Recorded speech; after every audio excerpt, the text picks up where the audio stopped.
A paz do Senhor, meus irmãos, estamos aqui mais uma vez para mais um vídeo dessa série de vídeos que é Vivendo sob a Direção de Deus. Para você que não assistiu os primeiros vídeos, eu te convido a assistir e vou explicar mais uma vez que dividimos essa série de vídeos em 2 tópicos, cada tópico com 2 subtópicos. E nós já concluímos o primeiro tópico, que diz das 2 coisas que nós necessitamos na nossa vida para termos uma vida sob a direção de Deus. Eu te convido a assistir, tua vida será grandemente abençoada. E hoje nós vamos iniciar então os vídeos falando sobre os 2 subtópicos do segundo tópico, que é as 2 coisas que tem na nossa vida e que precisamos vencer com auxílio e ajuda do Espírito Santo para viver uma vida sob a direção de Deus. E hoje nós vamos falar do primeiro subtópico. O primeiro subtópico então vai dizer o que existe na nossa vida que nós precisamos aprender a lutar, lidar com esse sentimento, com isso, para que a gente possa viver uma vida sob a direção de Deus. E para isso, para falar sobre esse subtópico, eu separei aqui uma palavra, um único versículo, que está no livro de Atos dos Apóstolos, capítulo 9, verso 6, que diz assim. Claro que o capítulo 9 de Atos nos fala sobre a conversão de Paulo. E olha só o que Paulo vai dizer e o que Deus vai dizer para Paulo. O verso 6. E ele, tremendo e atônito, disse: Senhor, que queres que faça? O que queres que eu faça? E disse-lhe o Senhor: levanta-te e entra na cidade, e lá te será dito o que te convém fazer. Glória a Deus. Aqui nós vemos Paulo sendo alcançado pela misericórdia de Cristo e ele então aceita a Cristo como seu Salvador. É o momento em que Paulo se converte ao Senhor. E aqui nós vemos que Paulo estava sob a direção que ele mesmo tinha sobre a sua vida. Quando Paulo estava com os olhos abertos, Paulo sabia o caminho que ele estava indo, que era Damasco. E nas suas mãos estavam as cartas que lhe davam autoridade para perseguir os cristãos que estavam em Damasco. Então Paulo estava lá em seu cavalo com as cartas, imaginamos com as cartas na mão, indo à direção que ele havia traçado. Só que nem sempre a direção que nós traçamos é a direção que Deus separou para a nossa vida.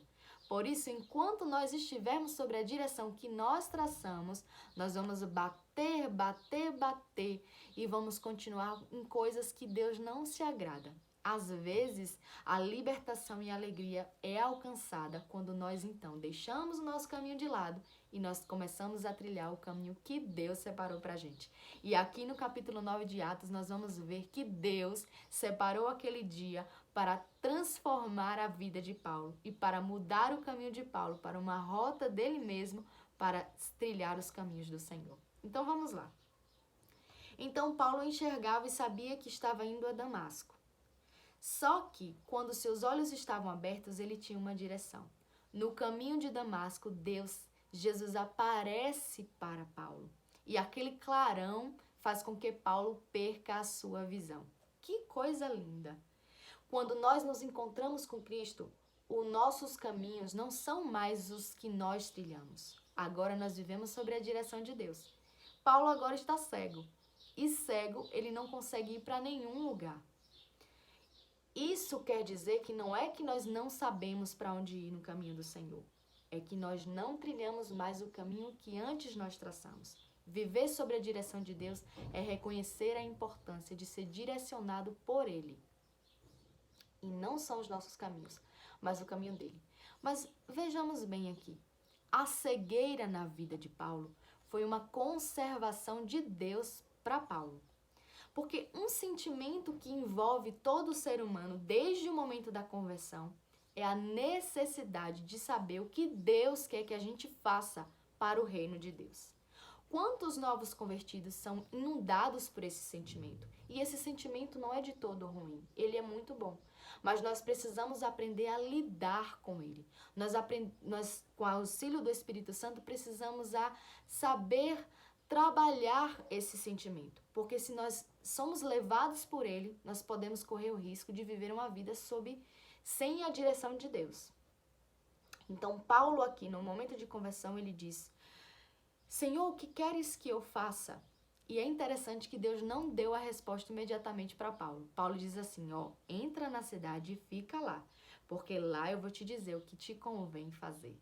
Deus estava dizendo, ó, a cegueira é para te conservar, para que você, movido por esse sentimento de querer saber o que eu quero que você faça, você não tome decisões precipitadas, mas espere o momento certo para receber a direção e, sob a direção, ter a coragem e a fé para permanecer no caminho que eu tracei para você.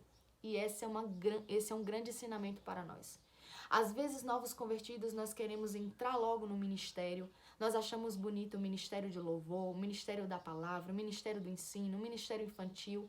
E sem a gente saber para o que foi que Deus nos chamou, ou o que Deus quer que a gente faça, a gente se envolve em tanta coisa. Mas calma. Com a ajuda do Espírito Santo, você precisa ser direcionado para o que é realmente necessário e preciso na tua vida. E o que Deus realmente quer que você faça. Nós vemos grandes pessoas que até se frustraram com o ministério, porque movido por esse sentimento e necessidade de fazer algo na casa de Deus, tomaram caminhos que não era para ele tomar.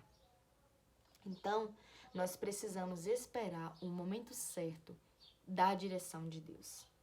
Se você quer fazer algo para o Senhor, ore. Ore porque a oração é necessária para a direção. E aqui nós vemos que Paulo, 3 dias que estava cego, estava orando ao Senhor, esperando a direção de Deus. A cegueira foi Deus conservando Paulo de tomar atitudes precipitadas, mas esperar o momento certo para a direção certa, para então fazer o que Deus havia chamado ele para fazer. Vamos mais para frente.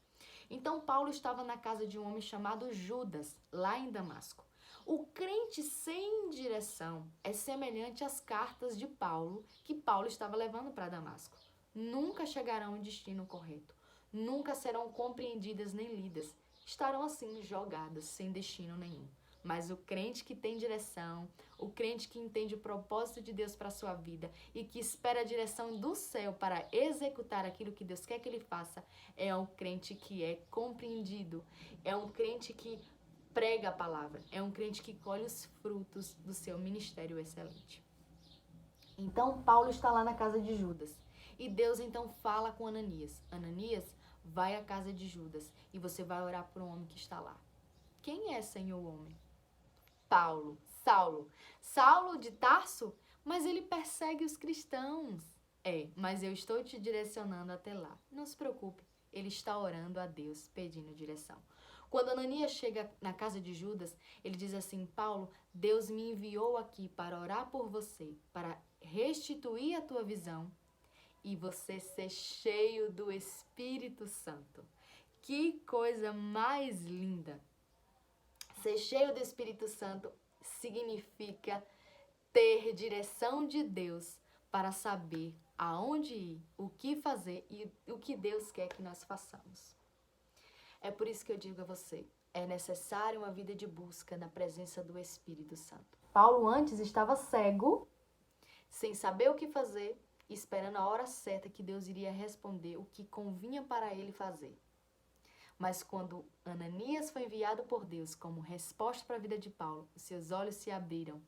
Isso significa uma nova direção, algo novo da parte de Deus. Porque quando ele fechou, ele sabia que ia Damasco, mas quando ele ficou cego, ficou sem saber o que fazer. Quando ele abriu os olhos, agora ele recebeu a direção do Espírito. E Deus revelou para ele que ele era escolhido desde o ventre da sua mãe. E sendo escolhido desde o ventre da sua mãe, ele nasceu para pregar o Evangelho. Agora Paulo estava com a visão recuperada e com a direção de Deus em sua vida. Quão bom é, irmãos, esperar o tempo certo de Deus para que a gente possa executar as coisas com firmeza e clareza e, acima de tudo, com direção. Agora, se Deus ainda não disse para você e você está dizendo assim, o que eu faço agora? Olha o que é interessante, o que Deus fala para Paulo. Deus não revela imediatamente a Paulo o que é para ele fazer. Ele disse, Senhor, o que queres que eu te faça? E o Senhor disse assim, levanta-te e entra na cidade. A primeira coisa que você precisa tomar, a primeira atitude que você precisa tomar para esperar a direção de Deus é se levantar. Sabe por quê? Porque ninguém vai a lugar nenhum, nem faz nada para Deus prostrado. O primeiro passo é se levantar. E se levantar a uma vida de oração, porque Paulo estava orando. E se levantar a uma vida de conexão, relacionamento, busca pela presença de Deus e pela direção. Tenho certeza que aqueles que buscam a direção de Deus e esperam o tempo oportuno não ficarão confundidos, mas o Senhor revelará para eles o que estes convém fazer. Então, essa é a palavra de Deus ao nosso coração hoje.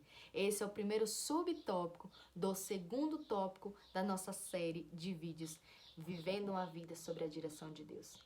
Espere em Deus. Ore. Espere o momento que Ele vai responder o que você precisa fazer. Não queira abarcar todas as coisas. Não queira fazer todas as coisas, que talvez você possa se frustrar com algumas coisas. Existem pessoas que se frustraram e que até hoje nunca voltaram.